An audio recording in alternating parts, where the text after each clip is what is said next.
Welcome, guys, to How the Frack We Got Here, a show that takes the news and events of the week and try to make sense out of it all. I'm your host, the most Will Buchanan, and on this show, we simply are all about the facts. There are plenty of news stations out there that simply want to do anything short but inform you. Here at How the Frack We Got Here, that's all we believe in. We go up to the left, we go up to the right, we go up to the middle of independence, we go after all sides because there's more than one side of a story to everything. And you need to know it all in order to actually formulate your own opinion. And that's what we try to do here at How the Frack We Got Here. Thanks for listening, and hold on. It's going to be fun. All right, guys. Today's date, October 25th, 2023, and this is How the Frack We Got Here. I'm your host, the most Will Buchanan, How the Frack Got Here. We do take the events of the week and try to make sense of it all. Before we do get started, guys, let you know that we are a news podcast, which means we do try to find the most reputable sources from award-winning journalism. We do not do sensational news like Fox News or your extreme left, extreme right views. We're only here to give you the facts, only to inform you of yourself. At the same time, guys, we do try to watch your language, but sometimes words do fly. At the same time, guys, there may be things that might be shown that might be too intense for younger viewers, so viewer discretion is advised. Aside from that, welcome. Well, how do we start this off, guys? Really, on this hump day of all days, we must start on some sad news. It is unfortunately a duty I don't like reporting, but another legend has passed away as of yesterday. The man who is known for many roles, but for the most iconic one, Shaft, Richard Roundtree, passed away. I'm ready. Can you dig it? In the 1970s, Richard Roundtree strutted his way onto the big screen, becoming Hollywood's first black action hero as the super suave private detective Shaft. I didn't even introduce myself to you, gentlemen. My name is John Shaft. At just 29 years old, Roundtree's performance helped redefine how African-American men were portrayed on screen. And the movie, one of the first cheap so-called blaxploitation films, was a huge financial success, paving the way for generations of black actors and filmmakers to follow in his footsteps. The film's unforgettable Oscar-winning theme song performed by Isaac Hayes. What I'm talking about, Shaft? Make a noise and I'll cut you back up. Roundtree passed away Tuesday after a brief battle with pancreatic cancer at the age of 81. His longtime manager, Patrick McMinn, saying in a statement, Richard's work and career served as a turning point for African-American leading men in film. The impact he had on the industry cannot be overstated. Roundtree talking about the role's lasting and powerful impact. This guy was watching me. He says, I'm from Alabama.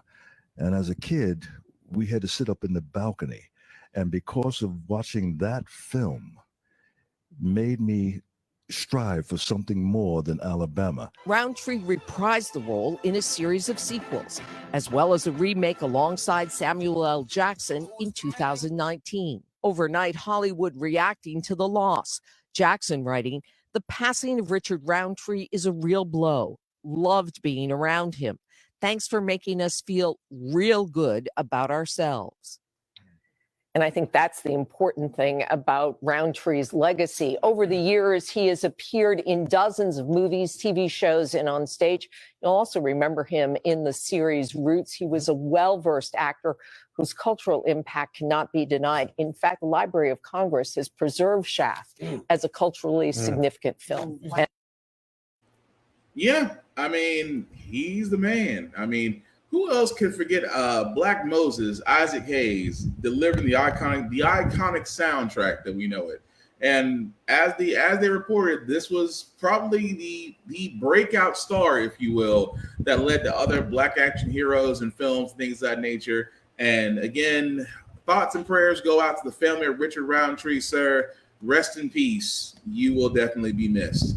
But go along, guys, going from giving a person his flowers to giving a bunch of idiots, well, nothing, because they give us so much entertainment. I'm talking about the Conservative Party and their ongoing saga, if you will, to elect a speaker, which at this point, it's comical, but there is an ending to the story. But like most stories, we got to tell it at the beginning. When Jim Jordan and Scalise were supposed to be dead-on picks, because the Conservative Party at the time did not like Kevin McCarthy because of Kevin McCarthy, in their eyes, bending to the will of Joe Biden and the ever-spending Democrats. Well, thanks to Matt Gaetz and very others, they did remove Kevin McCarthy from said speaker position.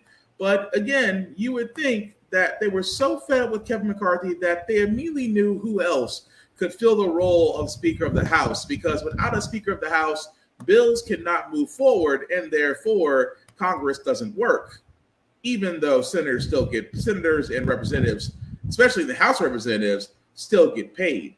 But I digress. But we all knew that Scalise was not going to make it, because Scalise pretty much called himself David Duke without the baggage. And as we know, comparing yourself to the former Grand Wizard of the KKK group is never a good sign. Although, from what I understand from the GOP, they have no problem with Nazis and racists. Of course, with Jim Jordan, who has his own issues and actually should be in jail for avoiding sexual abuse and not reporting it, he himself wasn't able to get the votes to become Speaker of the House. Not once, not twice. So where does that leave us? Well, good old Kevin McCarthy, sitting in the wings, has a suggestion, and this alone tells me how laughable the GOP can truly be in just electing a speaker that the former speaker suggests a quorum. You cannot make this up. International political reporter Sahil Kapoor, who is on Hour 1000 on Capitol Hill covering all of this. Okay, Sahil, it's very clear. We get it. Emmer's out. Gotcha. Who is in? Because right now, 8:25 Eastern time, right? 5:25 Pacific time out west. This is not a time when Congress is normally in session. This is not a time when members are hanging out on the Hill unless they have to be. Well, tonight they have to be. So what's happening? Yeah, so House Republicans, Hallie, have been meeting over the last several hours on yet another candidate forum to pick their fourth nominee for Speaker since removing Kevin McCarthy from the job. There are now 5 candidates in the running after an original 6th candidate dropped out just in the last few hours in the midst of this forum. The one everyone's got their eyes on here is Mike Johnson, the Louisiana Republican who was the runner-up to Tom Emmer in the earlier ballot today. The way this has tended to work is usually the runner-up tends to win the next time around, and Mike Johnson came pretty close to Tom Emmer's total in the nomination. So he's vice chair of the Republican conference. He's also facing others like Byron Donalds, who ran last time and lost, as well as 3 new candidates, Chuck Fleischman, Mark Green, and Roger Williams. All of those 3 candidates are seen as heavy underdogs. And whoever wins, if it's Mike Johnson, if it's anybody else, they will have to do what Steve Scalise and Jim Jordan and Tom Emmer all failed to do, which is win 217 of the 221 Republicans in the House of Representatives. They're not expecting any Democratic votes on this one. And this is increasingly becoming a multi-dimensional Rubik's Cube for them to solve, Hallie. There's no clear path to unifying this very fractious conference. And the bad blood and animosity and the backbiting within the conference has only grown with each iteration of failed speaker. And now you have Kevin McCarthy, the former House Speaker, right? The guy who was ousted by a minority of his party, just 8 Republicans who voted to try to kick him out, along with Democrats here. He's trying to get back in the mix, or he is back in the mix, or our reporting is that he wants to be back in the mix. Help me understand that. Yeah, so this reporting comes from our colleagues, Ali Vitale and Scott Wong, and they're reporting that McCarthy floated some idea of some sort of co-speakership that he would share with Jim Jordan. He would share the duties with Jim Jordan. It would put him back in the speaker's chair, but in a power-sharing arrangement. I would be very skeptical that the House Republican... It's not a thing as far as we've known any of this to actually happen in the House of Representatives. There's no precedent for this. The Speaker of the House is a one-person job. It's always been a one-person job. And, there's very good reason to be extremely skeptical that House Republicans will buy into this. If Kevin McCarthy thought this was a viable option, he certainly would have leapt at it, in his final days and weeks before he was ultimately overthrown. This is one of the desperate options for a party that is growing increasingly desperate to keep the lights on as they're careening toward crises with 3 weeks with no speaker. There's a government funding deadline coming up on November 17. There's aid to Israel, aid to Ukraine that they want to do. There's a supplemental that includes, policies to contain China and lots more from the Biden administration. They got to pass a farm bill. They got to reauthorize the FAA. They got to reauthorize the Pentagon all in the next few months. You can't do anything without a speaker. So these desperate options are coming up again and again. One desperate option that's still not being seriously considered, Hallie, is working with Democrats. To paraphrase Meatloaf, Republicans would do anything for a speaker, but they won't do that. I mean, he's not wrong. But let's take a second here. Kevin McCarthy is suggesting a co-speakership with Jim Jordan. I cannot stress enough how funny that is. Keep in mind, Jim Jordan couldn't get the 220 votes, which I'm going to harp on that for a second. 220 votes. That is the Republican majority in the House of Representatives. Democrats have 209. So why is that vital? That's vital because if all Republicans had voted, they could honestly nominate whatever person they wanted. But there's the key part. They all have to vote the same way, in which you've already had multiple people, Scalise, Jim Jordan, all came up and said, you know what? No, the party said, no, we're not feeling that. So what does that leave us? Well, it leaves us to these people right here. It leads us to Chuck Feisman, Byron Donalds, Mike Johnson, Mark Green, and Roger Williams.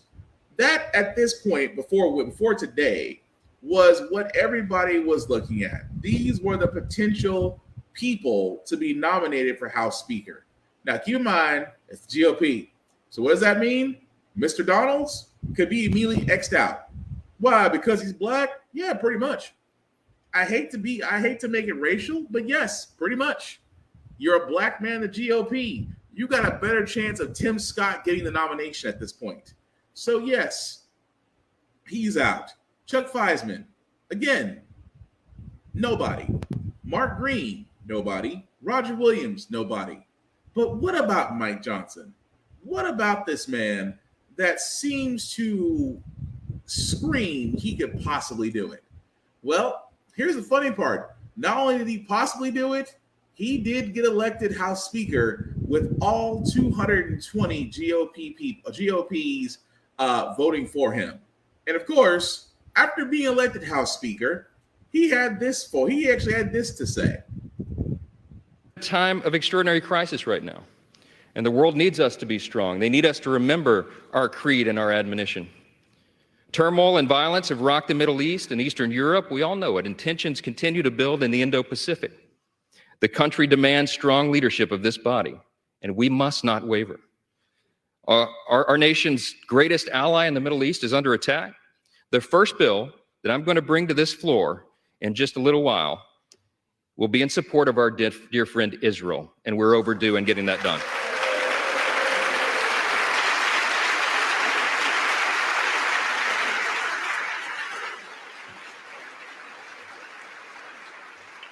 We're going to show not only Israel, but the entire world that the barbarism of Hamas that we have all seen play out on our television screens is wretched and wrong, and we are going to stand for the good in that conflict.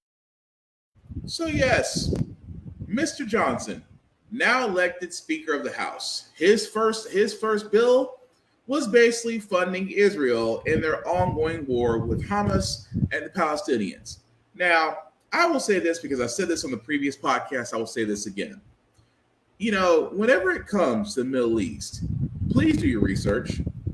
And I say this before, it's hard to say. It's like you really can't support Israel in this.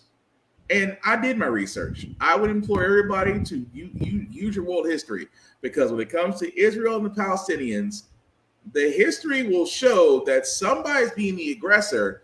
And honestly, it ain't Hamas. It's not. And I've always wondered, and this is the thing I'm gonna say before I get to the next part of Mr. Johnson. I've always wondered, what is the U.S.'s fascination with Israel? I mean, you've had GOP talk about, well, we must protect the holy city, which is Jerusalem. But that just goes back to the Republicans' three foundations, faith, family, and whatever else fits. So, of course, you're going to say, well, as Christians, we must protect the holy city, which is Jerusalem, which sits in the city of Israel. We must protect it for reasons beyond my comprehension because somebody made the party's mantra. However, the only reason that Israel would remain or need protection is because it's a strategic stronghold for the United States. That's it. We have military bases there. But now, as the war is increasing, the U.S. is again getting dragged into another war. And you guys have heard me say this on this podcast all the time. The U.S. is in the war profiteering business. And the entire existence of this nation, there's only been 15 years where the United States of America was not involved in the theater of war. Not involved. That alone screams volumes. So, you're against Israel, you're anti-Semitic. No, I'm not. But I looked up certain operations that Israel had did against Palestinians, certain actions that were carried out that led to loss of life from Palestinians. That I'll even go as far to say that maybe because of what Israel has done actually led to the creation of Hamas. They created their own monster and now they can't control it. So yes, I will stand on this, and because this is live, I will still stand on this. I don't see the reason why the U.S. supports Israel when it's literally they are the aggressors in this, all in the name of religion. Yes, I said it. But again, as I say before on the show, and I say it once again, always do your research. History in itself between Israel and Palestinians is very clear. And that is why I have a hard time when people say we must support Israel. I'm like, I don't think we should, but to each his own. But getting back to Mike Johnson. Now, here's the reason why you should be concerned about Mike Johnson. You guys remember when I sat there and said Trump is just the prototype? The next version of him is going to be smarter, more eloquent, and harder to catch. He will also be against anything that's not for old white men and rich people and corporations. Mike Johnson, the newly elected Speaker of the House, for all those that don't remember, is definitely not on the side of women.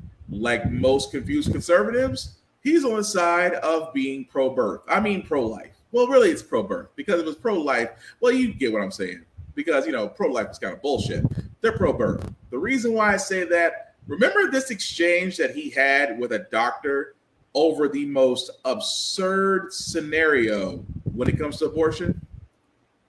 Hearing on Wednesday, Johnson had a controversial exchange with Dr. Yashika Robinson. Dr. Robinson is an OBGYN and doctor of the Alabama's Women's Wellness Center in Huntsville. Okay, let me ask you, do you support the right of a woman who is just seconds away from birthing a healthy child to have an abortion? I think that the question that you're asking does not realistically reflect abortion care. In that scenario, would you support her right to abort that child? I won't entertain theoreticals. It's not a theoretical, ma'am. You're a medical doctor. I am a medical doctor, and that has never happened. Never happened in your practice, ma'am, but it happened. The administrator for the Hope Medical Group for Women in Shreveport says Johnson's comments were, quote, meant to agitate. No physician would commit homicide as he is suggesting. Yes, that's the new Speaker of the House, ladies and gentlemen. A man who believes in scripture, who is definitely pro-birth, who will ask a very well-established medical personnel the most absurd of scenarios, but believe it to be true on his part. Remember what I sat there and said? That, this is why I keep on saying, people, that not only is this presidential election that's going to be next year vital, so are the midterms. Because not only that, your local areas too. Because there are more people like Mike Johnson out there that are in areas that can affect everyone's way of life. And I said before on the show, on How the Frack We Got Here, we're pro-choice. Because a woman should not have to worry about the things that she does with her body outside of her judgment.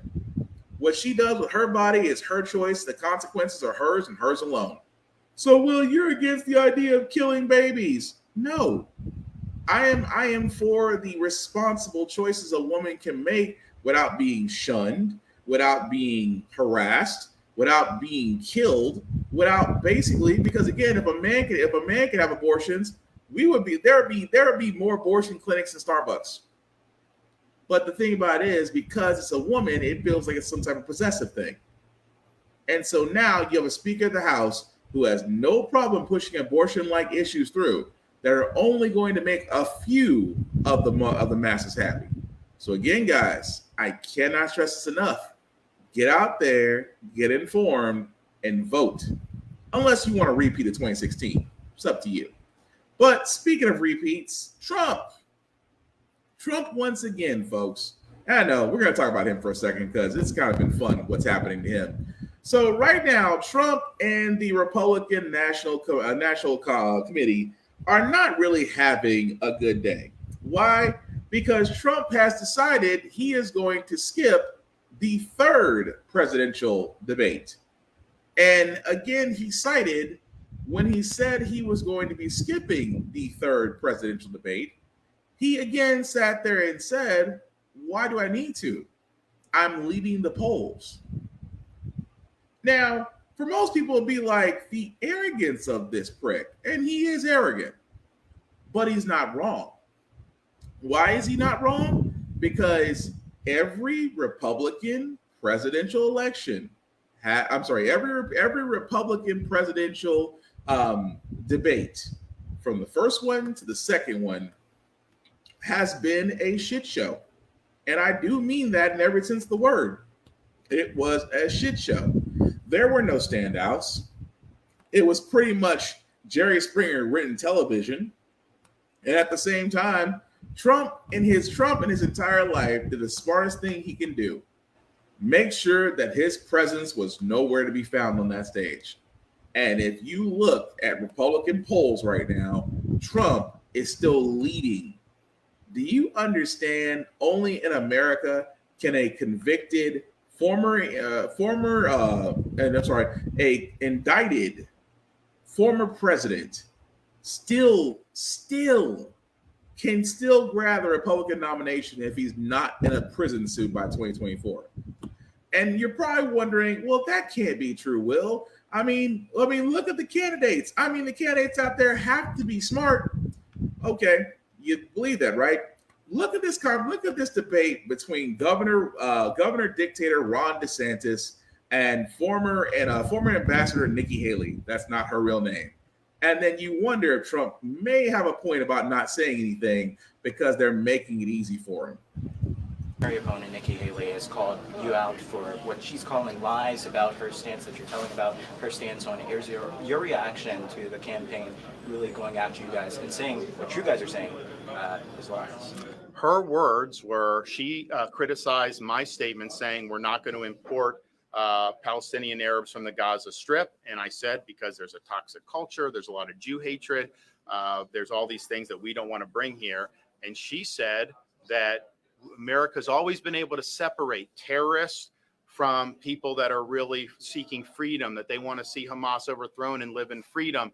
And she's like, that's what we've got to do. You've got to distinguish. So why would you be talking about vetting people if you didn't want them to come in? I mean, we would have no role in vetting people if that weren't the case. So I think she stepped in it. I think that they've gotten blowback from that. And I think they're trying to kind of cover their tracks and act like we're doing anything other than just quoting her words.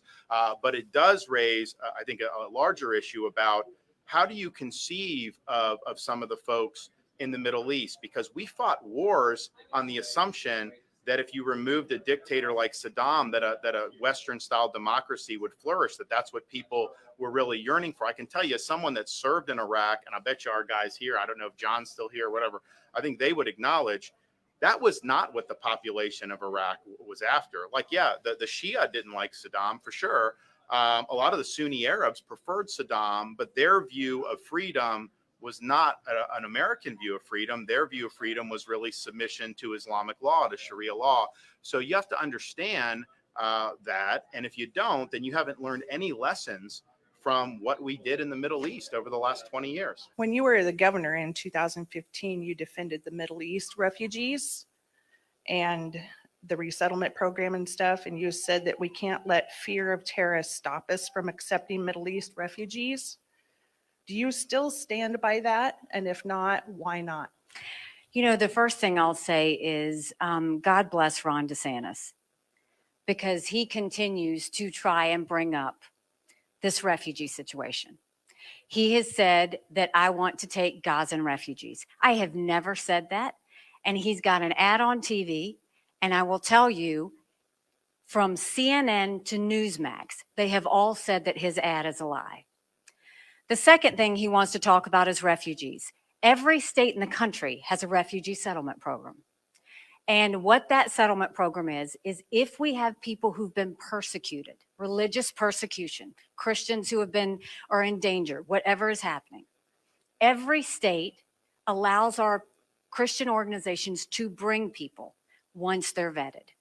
What he is talking about is the Syrian refugees. When the Syrian refugees, y'all remember when Obama was trying to get Syrian refugees to go everywhere?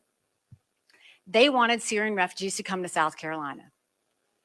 And no one could give me the answers that I needed. So I called the FBI and I said, look, we have a refugee settlement program. You know, we know what it means to bring religiously persecuted people here. And I said, but tell me about the Syrian refugees. The FBI director at the time was James Comey, believe it or not.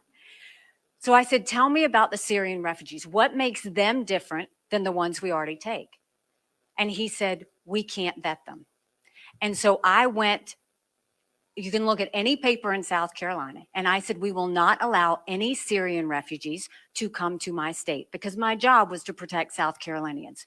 So we fought against the Syrian refugees. And when I was at the United Nations, we went further. We went further to say Syrian refugees should stay in the region. And that's why they stayed mostly in Jordan and Turkey. Right now, I'll tell you, Gazan refugees need to stay at Hamas supporting countries like Qatar, Iran, Turkey. They don't need to go outside of those three countries. And I not only did that, I cut all U.S. taxpayer aid to the Palestinian refugees when I was at the UN. So that's your answer. And God bless him, he can keep doing it. But that's what happens when a campaign starts to spot. So and again, when you hear Nikki Haley and DeSantis argue over taking in refugees, it's like a tale of two cities. DeSantis, because again, when he was taking in Latino and Mexican immigrants from the southern border, what did he do? He decided to put them on buses and planes to more affluent areas like Martha's Vineyard because he did not want to be seen as a sanctuary state. Nikki Haley just simply admitted, oh, by the way, we didn't want to take Syrians because we couldn't vet them, and we cut off Palestinians because we have to defend Israel, because our Christian organizations prevented this. And yet, if I'm a voter, they sound exactly alike. And yet Trump is sitting there saying, why do I need to say anything? They're pretty much going to win this election for me. But not just them. Good old Tim Scott, Senator Tim Scott, Mr. Uncle Tom of the GOP himself. Well, technically Clarence Thomas is Uncle Tom, but he's definitely Uncle Tom version 2.0. Senator Tim Scott, again, blames the Israel-Hamas conflict on Biden, saying the blood is on his hands. Of people saying to Israel, settle down. Whether it's Joe Biden or one of my opponents, I am hoping that Israel will wipe Hamas off the face of the map. South Carolina Senator and Republican presidential candidate Tim Scott, speaking about the war between Israel and Hamas, joins us now. Senator Scott, thank you for being here. So we've seen overnight the Pentagon has boosted U.S. forces in the region. We have a second aircraft carrier headed to the region, headed to the Persian Gulf. What is your sense of what the United States military should be prepared to do to protect Israel if this war expands?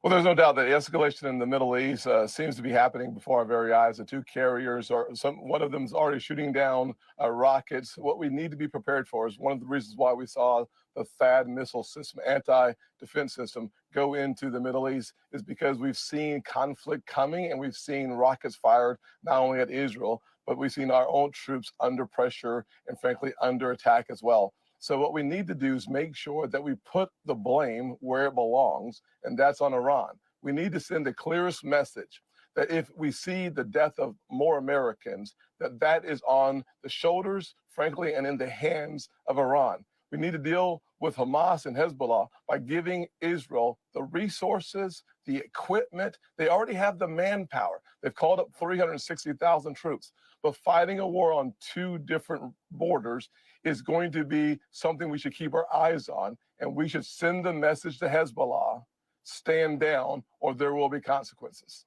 The president is asking for an emergency funding request, which includes $14 billion for Israel, $60 billion for Ukraine, also money for the border, money to protect our Taiwan.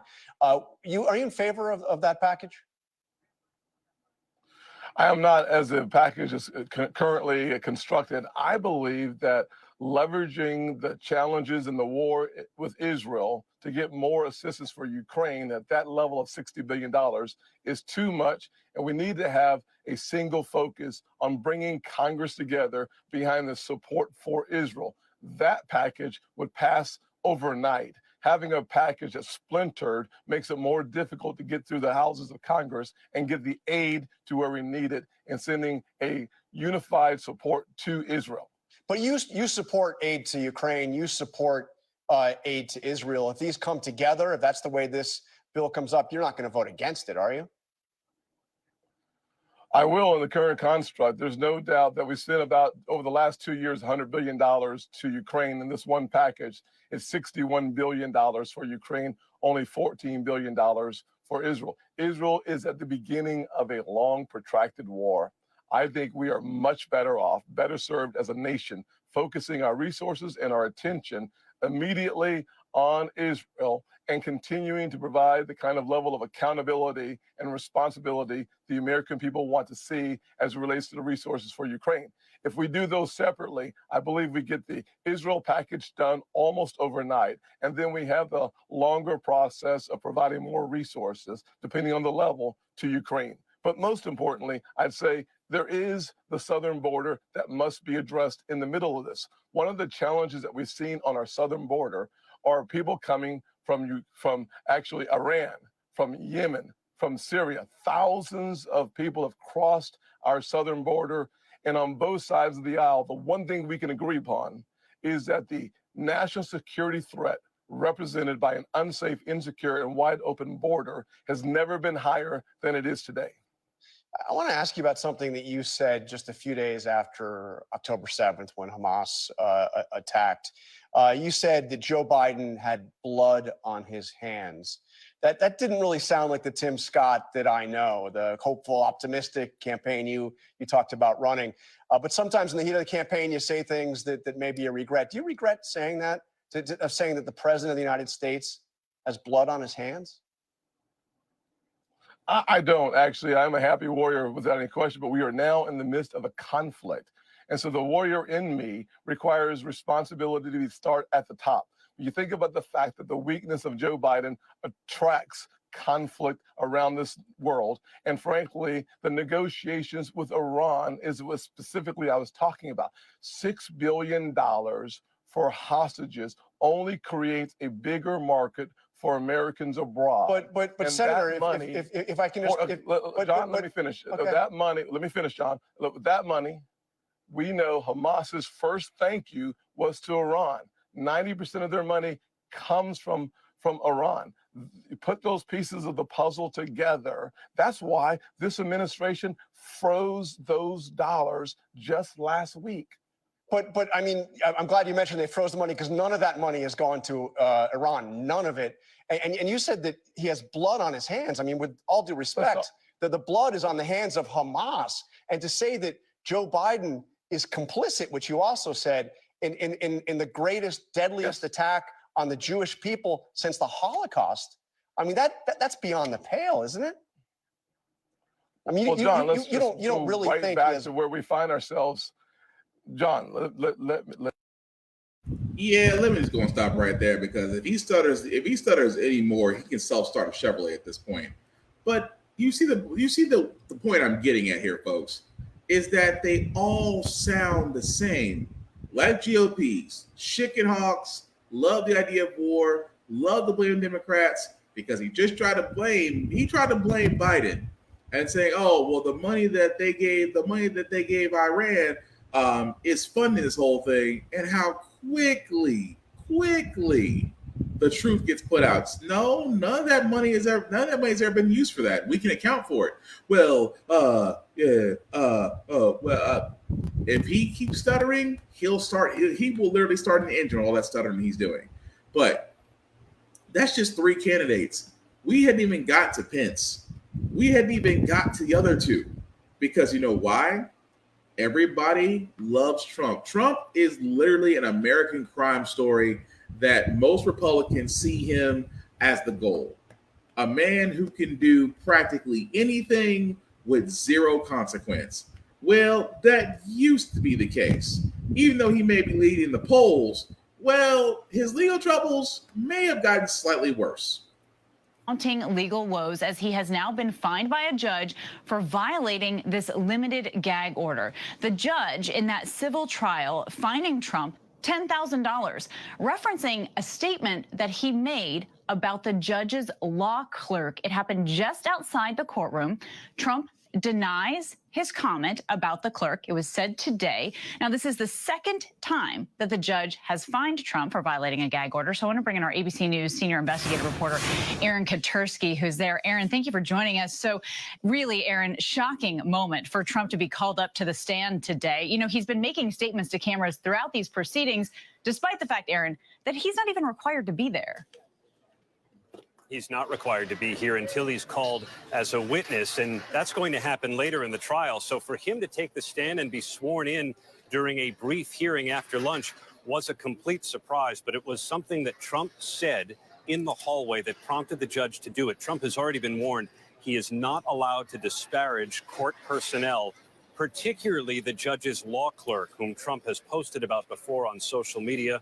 The judge ordered him to take that post down, not to disparage her or anyone else associated with the court. And yet in the hallway this morning, he said something which irked the judge, and the judge finally had enough, imposing that $10,000 fine, saying that he did not find Trump to be a credible witness. Trump said he was referring to Michael Cohen, who'd been testifying, but the judge said Trump's statement was unmistakable.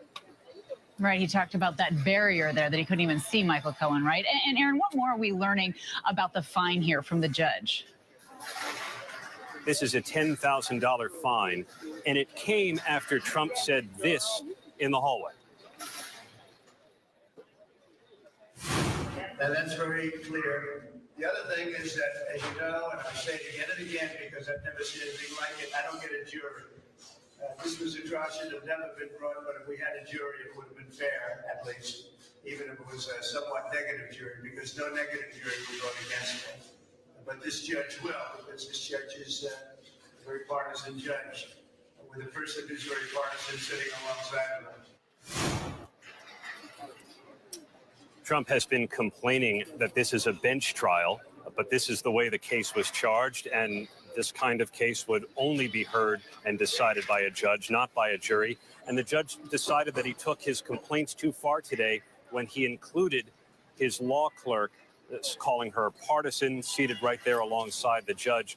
And Katie, you mentioned this is the second time that Trump has been found to have violated a limited gag order that prevents Trump from disparaging anyone associated with the court. Trump doesn't have to make these statements in the hallway, but he's made a calculated decision that it helps him. It's a captive audience as he's running for president. And so there's every reason to believe that Trump at some point, again, during this case, will be back. Yeah, he's. So imagine, if you will, you are the lawyer for Trump. Well, if you're the lawyer for Trump, your kid's college is already paid well in full. Because I keep saying this, I keep telling these people, Trump is only getting by because folks keep giving him money. PACs PACs are still being donated to where he can keep himself flush and pay for his legal fees. Which I think it's funny that the same people he swindles, the same people keeping the lawyers from trying to keep everything at bay. Okay? So, say you're Trump's lawyer.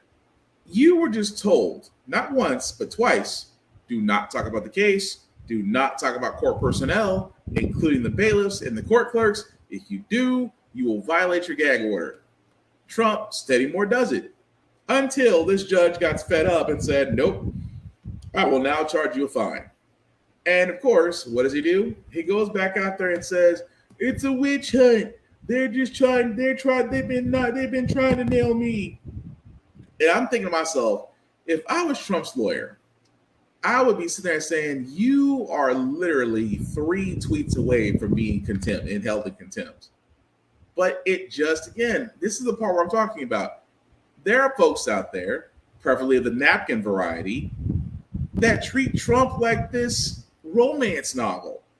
They see him as the folklore hero fighting the system, not realizing the fact of the matter is, eventually his time is going to come. And not just because of the fact he's getting senile, because if you haven't seen the last couple of speeches lately, he's been off. But the fact of the matter is, not only with the gag order that he's been fined for violating, well, he's really going to be mad because 2 of his closest associates may have turned state's evidence. ABC News exclusive tonight, the major turn for a man once very loyal to Donald Trump. Sources telling ABC News tonight that former Chief of Staff Mark Meadows has now been granted immunity to testify before the grand jury in the federal election interference case. Meadows now says he told Trump that there was no evidence of fraud that would change the results of the election and that those allegations of fraud were baseless. So what does this now mean for Trump? And just today, another lawyer turning and the tearful statement she read in a Georgia courtroom. Here's our chief Washington correspondent, Jonathan Karl, with the new reporting tonight. In a striking break with the former president, Mark Meadows, the former White House chief of staff, long seen as one of Donald Trump's closest and most loyal advisors, has testified before the federal grand jury investigating election interference in exchange for immunity, according to sources familiar with what Meadows has told special counsel Jack Smith's team. Those sources tell ABC News Meadows told prosecutors Trump was being dishonest when he said this on election night in 2020 before all the votes were in. This is a fraud on the American public. This is an embarrassment to our country. We were getting ready to win this election. Frankly, we did win this election. But according to sources, Meadows told prosecutors, obviously we didn't win. In fact, he said that he agrees with the Department of Homeland Security's assessment that the 2020 election was the most secure election in American history. It's quite an about-face for Meadows. He was by Trump's side as he tried to overturn the election, including setting up that phone call where Trump urged Georgia's Secretary of State to, quote, find 11,780 votes. Mr. President, everybody is on the line, and just so, this is Mark Meadows, the Chief of Staff. Meadows was standing backstage with Trump and his family at the January 6th rally outside the White House. Mark Meadows, an actual fighter. But sources tell us Meadows testified that in the weeks after the election, he repeatedly told Trump the allegations of significant fraud were turning out to be baseless. There were simply no evidence. Meadows also said he thought of resigning many times himself, those sources say, but he stayed on because he wanted to help ensure a peaceful transition to a Biden administration. This comes on a day of drama and tears in a Georgia courtroom as another close Trump ally pleads guilty in that state's election interference case. State versus Jenna Ellis. Lawyer Jenna Ellis, who promoted Trump's election lies, today says she regrets it all. If I knew then what I know now, I would have declined to represent Donald Trump in these post-election challenges. I look back on this whole experience with deep remorse. Ellis is now pledging to cooperate with prosecutors in their case against Donald Trump. Meadows' testimony is an extraordinarily significant development in the days and weeks between the 2020 election and January 6th. No individual was closer to Donald Trump than Mark Meadows. One important point, David, Our sources say that Meadows testified that he never once heard Donald Trump acknowledge that he lost the election, not even privately. David? John Carl in our... Well, that's one. Breaking news in And these I special say- counsel's. Quiet you. And I say that's one. Why do I say that's one? Mark Meadows, again, former chief of staff for at the time, President Dorito, now turning state's evidence. Another lawyer turning state's evidence. And also Sidney Powell. Remember her, the fiery, adamant lawyer that was going to sit there and say that we're going to expose the corruption behind this election and that the true winner, Donald Trump, will be reinstated as president? Yeah, she's turned state's evidence too.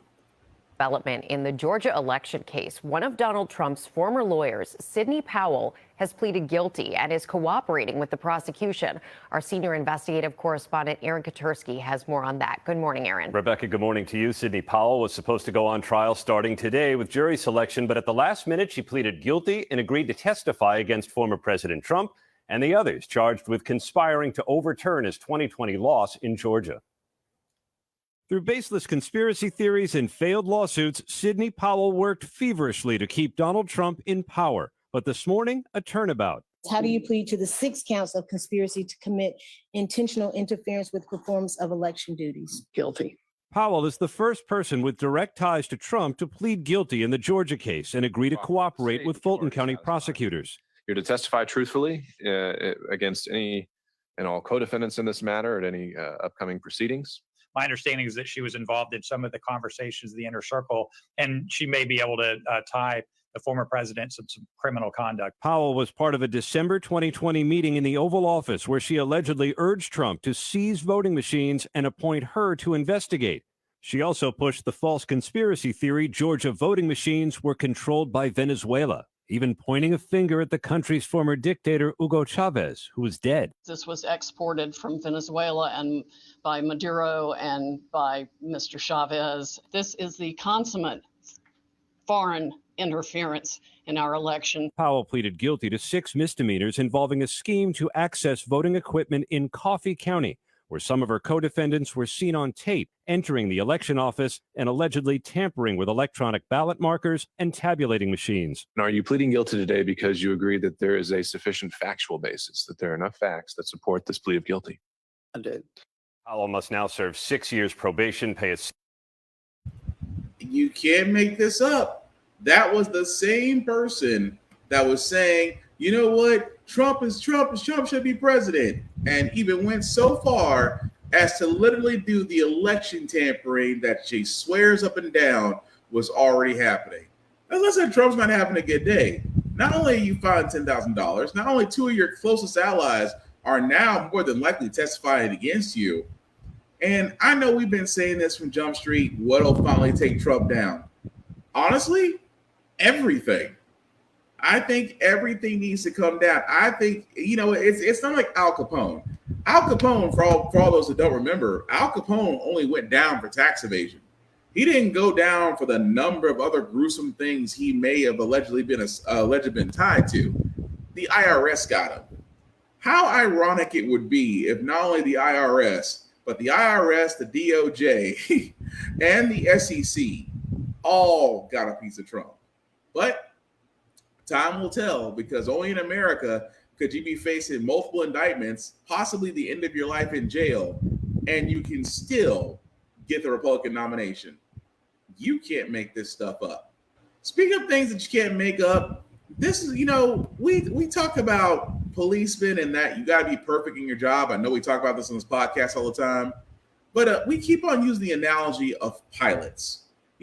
Pilots who fly commercial planes or private planes or just planes in general. Pilots can't have bad days. They can't have off nights. If a pilot has an off night, lives get lost. So imagine one who has a mental break, but decides to, instead of taking accountability, does what every napkin American does, blames drugs and personal issues. To the pilot who authorities say tried to crash a passenger plane over the U.S. Tonight, new details of the life and death struggle inside that cockpit and what that pilot now says he took before that flight. He's now charged with 83 counts of attempted murder. Here's Gio Benitez. Tonight, Alaska Airlines pilot Joseph David Emerson looking emotional, appearing before a judge late today to face attempted murder charges for trying to crash a passenger jet. Enter not guilty plea on all counts. As we learned, he allegedly told investigators he had taken psychedelic mushrooms for the first time some 48 hours before the incident and thought he was having a nervous breakdown after going without sleep for 40 hours. Authorities say Emerson was off duty, hitching a ride in the cockpit's jump seat Sunday. The on-duty pilots telling police Emerson engaged in casual conversation. But then mid-flight, he threw his headset across the cockpit and announced, "I am not okay," then reaching up and grabbing the red fire handles and pulling them down. A pilot physically engaged with Emerson for 25 to 30 seconds. Had Emerson pulled the handles all the way down, the plane would have turned into a glider within seconds. Emerson calming down and exiting the cockpit, allegedly telling a flight attendant, "You need to cuff me right now or it's going to be bad." Emerson, a father with an unblemished flying history, telling police he struggled with depression and a friend recently passed away. And it was his first time taking mushrooms. And David, Emerson is also facing a federal charge of interfering with a flight crew, along with those 83 counts of attempted murder. David. Gio Benitez. And again, it amazes me so that how in the world that you as a pilot decides that, you know what, today would be a good day for me to mess with people.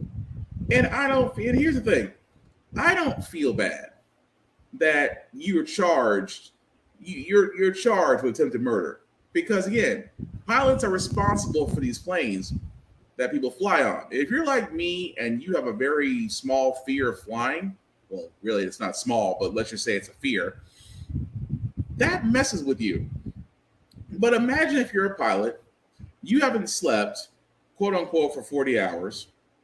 You may or may not have used psychedelic mushrooms, and you decide that it's okay to go to work. You decide that it's okay to literally hop on a plane and say, you know what? I haven't had any sleep. I've taken psychedelic drugs. Yeah, let me get on here and do my job. I don't feel bad for that individual, because again, pilots can't have bad days. You cannot have bad days when you're responsible for so many lives in the air. But we'll see what happens with that, because he did what every African American does. You don't want to take accountability for doing something stupid. You blame sleep deprivation, alcohol, or drugs. He decided to go for two, but we'll follow that story as it comes along. But the reason why I say about jobs that require perfection, also law enforcement. We talk about law enforcement all the time on the show because there needs to be reform in this country. Because imagine you basically are going out to get breakfast for your daughters. You get pulled over by police mistaking you for someone with a warrant, and immediately go into trying to arrest you. Sounds crazy, right? Unfortunately not. It actually happened.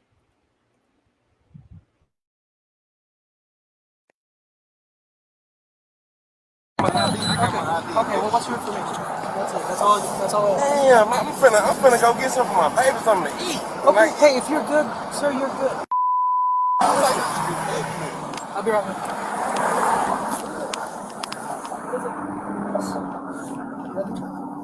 Yeah. Come on, step up with me. I'll explain it to you. I didn't give you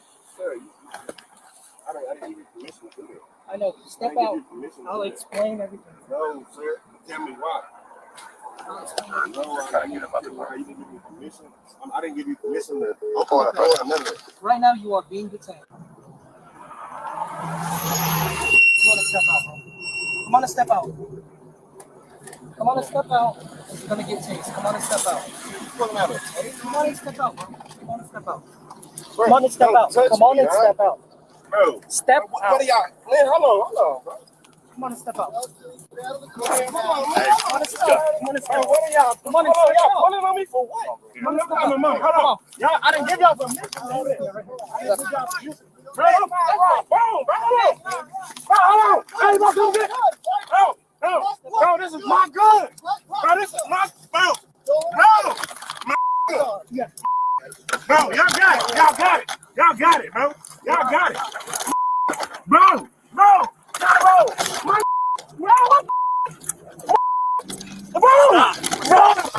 Stop resisting. Stop. All right. Stop resisting. Stop resisting. Stop. You got some foot on my neck. Bro. I got some foot on my neck, bro. What y'all doing, bro? Stop. Bro, stop. What happened? Bro, right? What am I being detained for, man? Stop. What am I being detained for? If you let us tell you, we'll tell you. Shut up. Right now. What am I being detained for, man? Y'all don't even know who y'all with right now, bro. Bro, what are y'all? Bro. Help!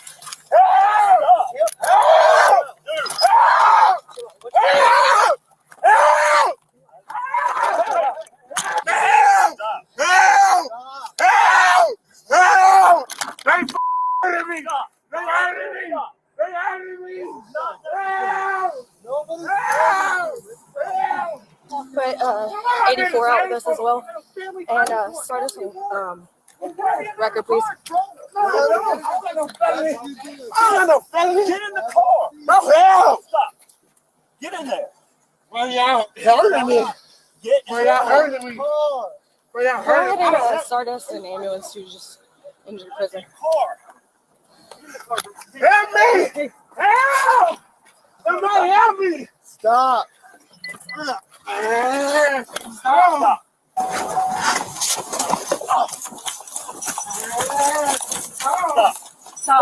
Stop. Y'all hurting me. Make it straight. Y'all hurting me.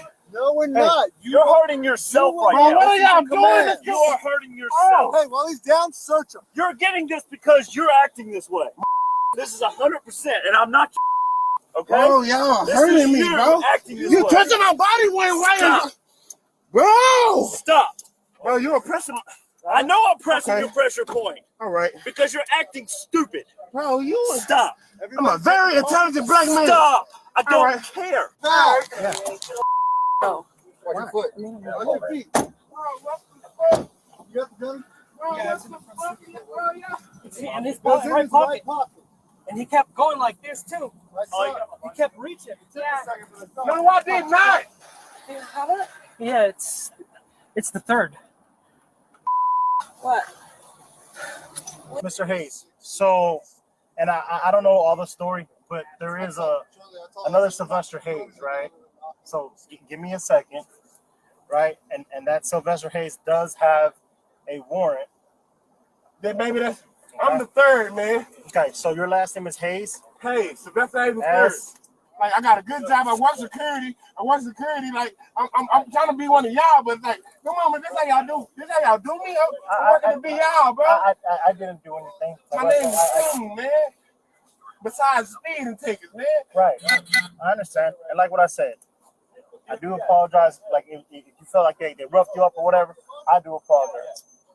Based on your investigation, you have probable cause to stop him because y'all looked at his name and his picture earlier and could identify him.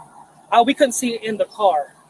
So that's the thing. We have a traffic violation. You got traffic violation. Yeah. Because of reason for contact. Yeah. So I wasn't gonna be like, oh, it's an investigative stop and then it turns into shit. Like no. So we were gonna get it. So when the pistol come back clean, stolen. It was clean. Clean, okay.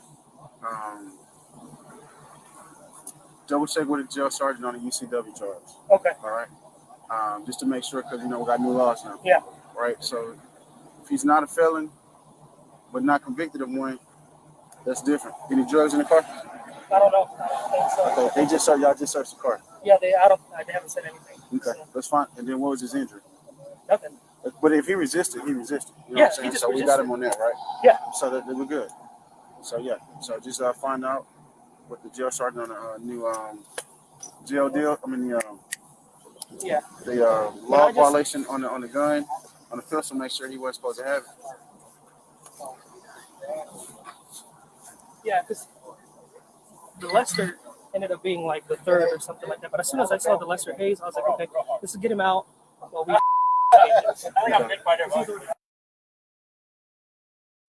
Okay, so let me stop right there just for 1 second. Because what you saw right there, guys, honestly, was bullshit. And I mean bullshit. Because again, that was a man who, again, was pulled over for allegedly running a red light.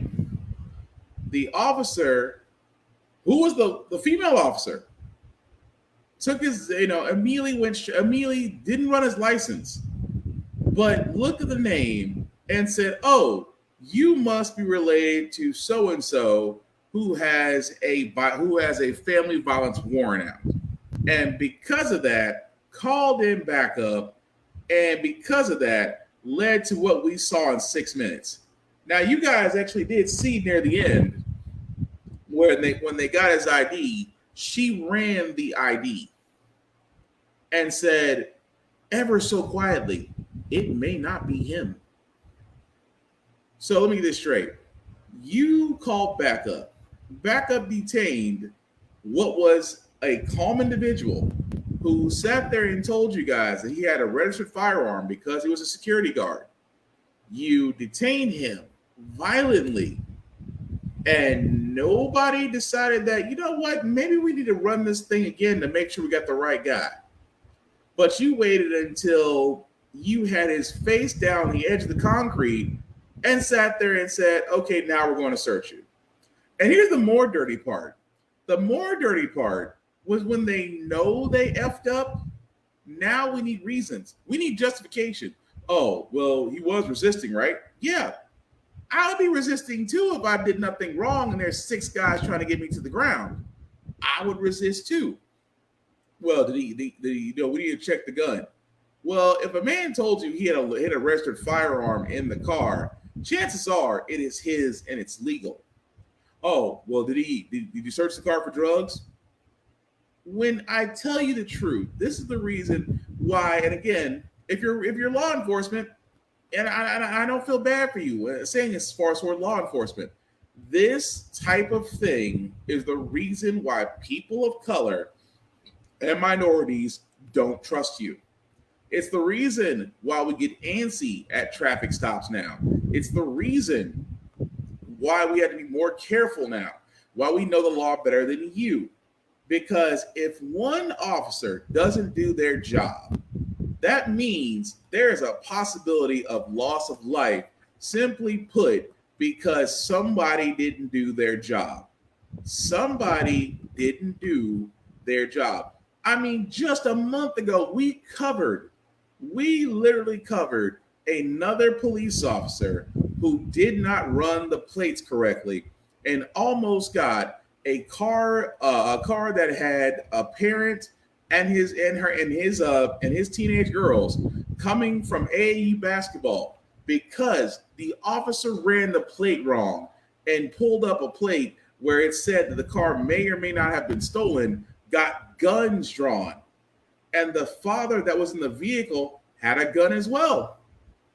And because she went ahead and called for backup instead of running the plates correctly, it could have been loss of life.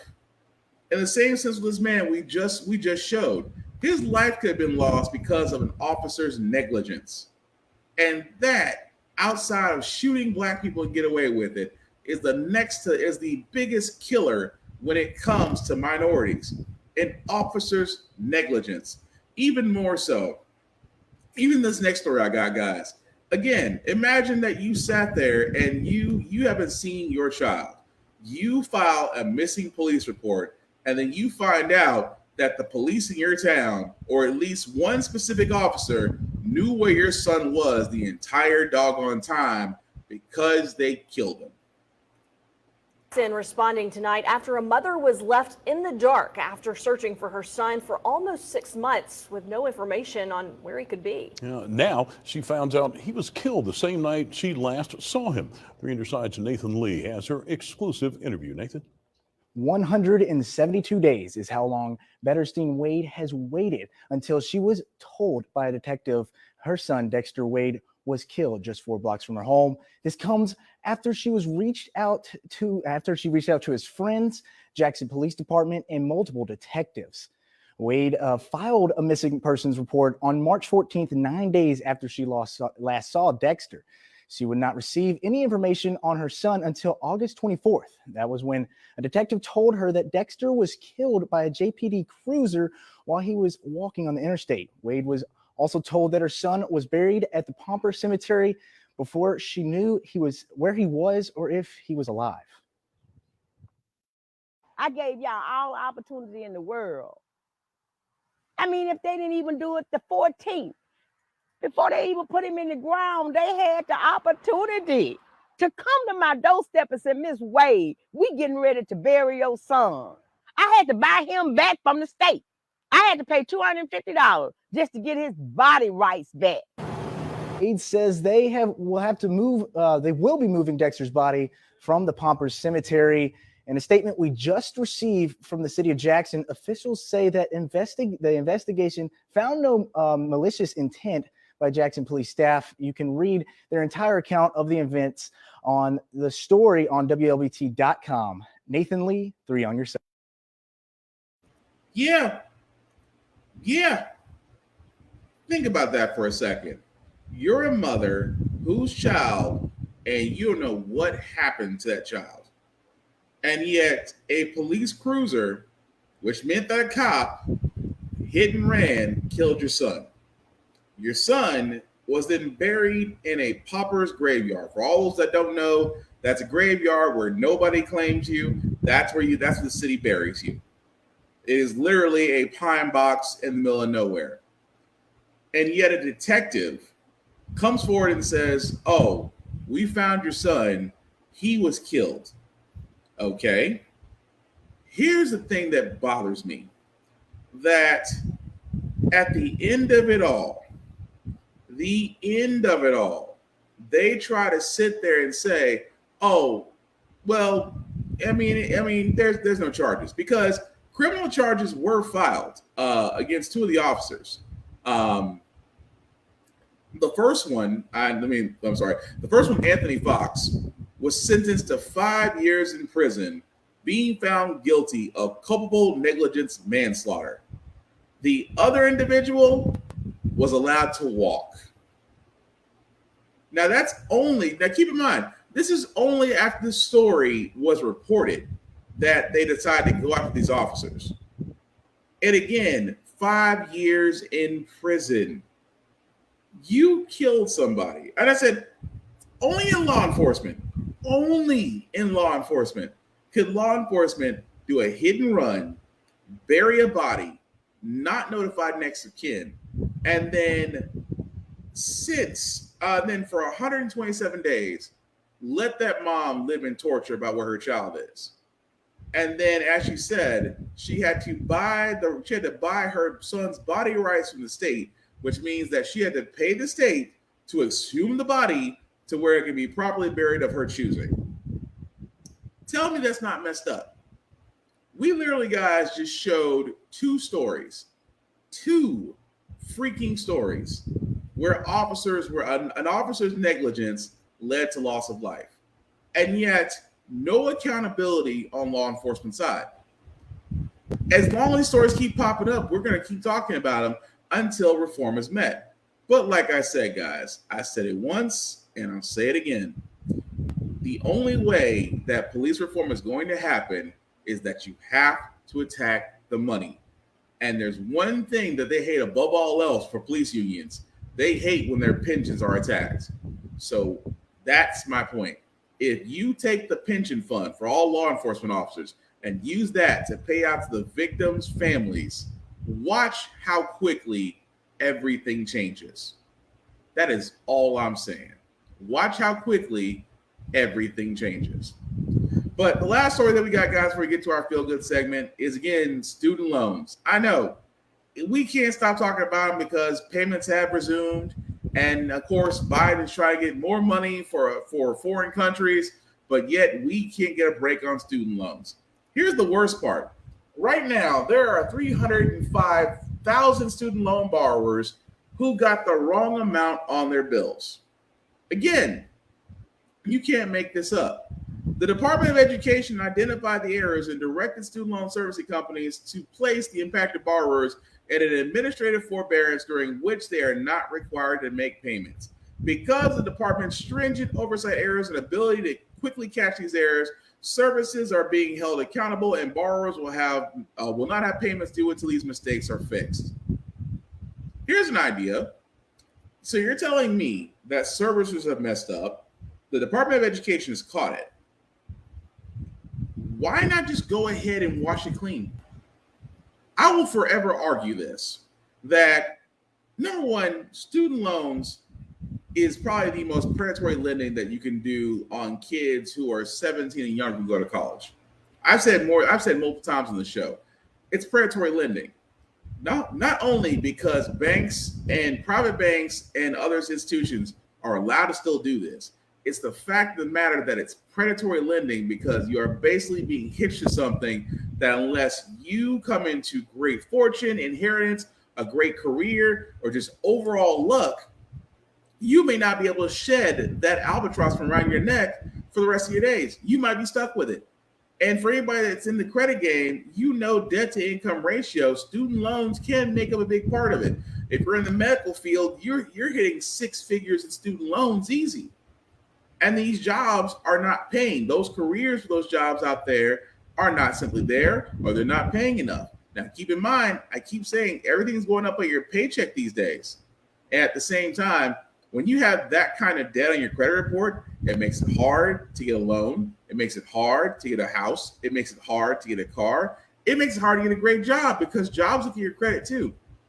And I keep saying this all the time, guys. Imagine if Biden did what he said he was going to do. Well, actually, if Biden did more than what he said he was going to do, which was basically saying, wipe out student loan debt.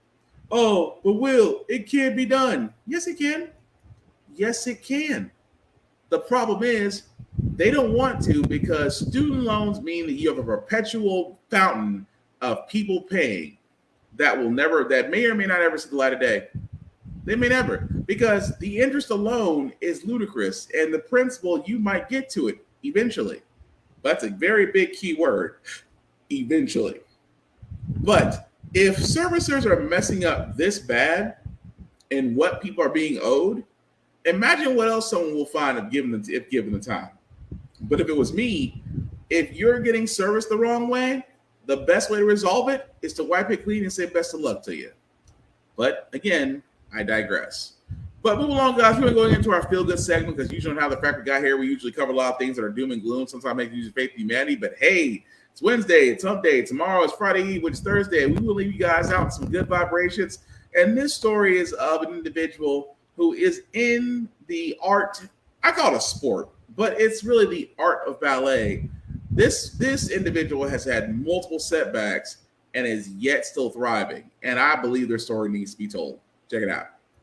Walton was living his dream as a professional ballet dancer when a health scare threatened to upend his entire life. He gives a lot of credit to friends and family, especially his mom, for pulling him through. But as you'll see, his immense perseverance shines through it all. Persevering is like one thing in my life that I've always done. There's been no other option than to just give my all. Something in little Lauren just really loved and fell in love with ballet. And, I never looked back from there. September of 2022, I had a small bowel volvulus, which means that my small intestines were twisted. I had 6 feet of my small intestine removed. He developed sepsis that gave him a 10% chance to live. One day, I was continuing to just live the dream that I had. And then the next day, it just seemed like my whole world had turned upside down. So after his initial surgery in September, he had lost 50 pounds. He was sick for months. There was a period of time when I and my family were like, I might not make it through this, which was beyond difficult.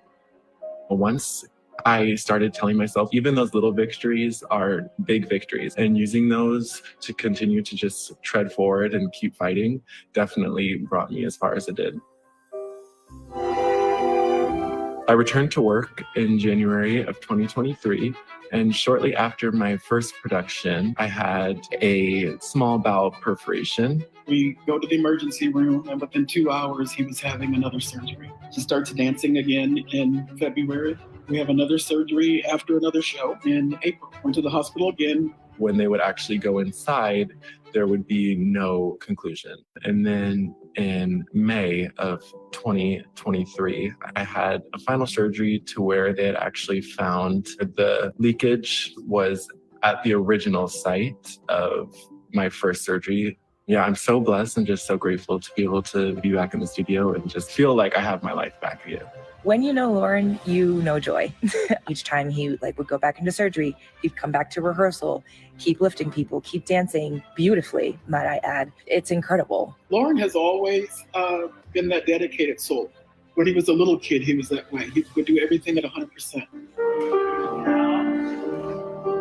I'm just focusing all my energy on what I do have and the blessings that I have been given. And I'm doing things now that I never thought I was going to be able to do again. Bravo. And he just inspired me. He said, your little victories are big victories. Yeah. I love that. And to remember what you have, not what you don't have. Yep, no lies detected on that. Again, it's always seeing tales of persevering that it just makes you feel good. At least it does for me. But that's going to do it for this podcast, guys. I thank you all for watching, for liking, for letting people know this is live. I certainly appreciate that. Some shameless plug before I do get out of here, guys. I do want to shout out my boy Vaughn at Big BZA Dot. You can definitely check him out, Big BZA Dot, on all social media. He actually has a beat channel on YouTube. So if you're interested in getting a beat or a customized beat, definitely check him out, Big BZA Dot, on all social media. As for me, guys, you can find me Blackbox447 on all the socials. I usually do reviews on everything that I talk about. The link at the bottom, make that just a little bit bigger. If you copy and paste that link into your browser, take you to the YouTube page that has the Facebook and YouTube groups for all of my podcasts. How the Frack Got Here, Get Bit, of course, all of my podcasts. Definitely like, definitely share, definitely subscribe. Also, keep discussing everything we talked about, guys. I just have one rule. Keep it clean and let the facts speak for themselves. We're not out to bash anybody, and also it is completely okay to agree to disagree. But there are some things on that we should be agreeing on fully. That also being said, guys, I cannot stress this enough that as we get to the end of this year, because 2023 has been, it's been a year. But as we're a couple months away from the end of 2023 going into 2024, I cannot stress this enough. Please get informed. Please get informed about the candidates. Please plan to vote, because we've seen what happened in 2016 when nobody planned to vote. We got the coming of Dorito. And also at the same time, guys, we're not too far off from another version 2, because I fear, even with everything that's being thrown at him right now, there is still a small chance he still may come out of this smell like a rose. And I can't stress that any more than the fact of how terrifying a thought that is. Because we used to laugh about Trump being a presidential candidate. It's not a joke anymore. I'm not just talking from the federal level, but also from the local level. Get to know your candidates. Ask them hard questions. And also, if you don't like the candidates that are being presented, find the ones that you like and endorse them. Push them forward. Or better yet, run for office for yourself. There's plenty of sites out there that can show you exactly how to run for office in your city, in your state, if you choose to. But what I'm saying of all things, guys, is whether you run for office or you look into the candidates, simply put, be active. We cannot afford to be a non-active group of people, no matter how you feel about the candidates, because trust me, no action is what got Trump here. We do not need to see a repeat. That's all I'm saying. The last thing I say about how the Frack got here, guys, is all about staying informed. We are not trying to reinvent the wheel. We are simply giving you all the information to allow you to make up your own mind. But we do provide a lot of perspective that goes along with it. We do better as a society once we're informed. We're progressive. We move forward. We try to right the wrongs of our past by making decisions now that we should have done back then, like electing our first Black woman to the Supreme Court, electing our first Black woman to the Federal Board of Governors, electing our first Black woman as a National Cybersecurity Director. All great things. When we don't learn from history, we are doomed to repeat it. That's what we keep asking ourselves. Why does everything go up on your paycheck? Why are we electing different politicians to still the same old game in Congress? And most importantly, how the Frack got here. Thank you all for watching, guys. Take care of yourselves and each other, and we'll all get through this. Peace.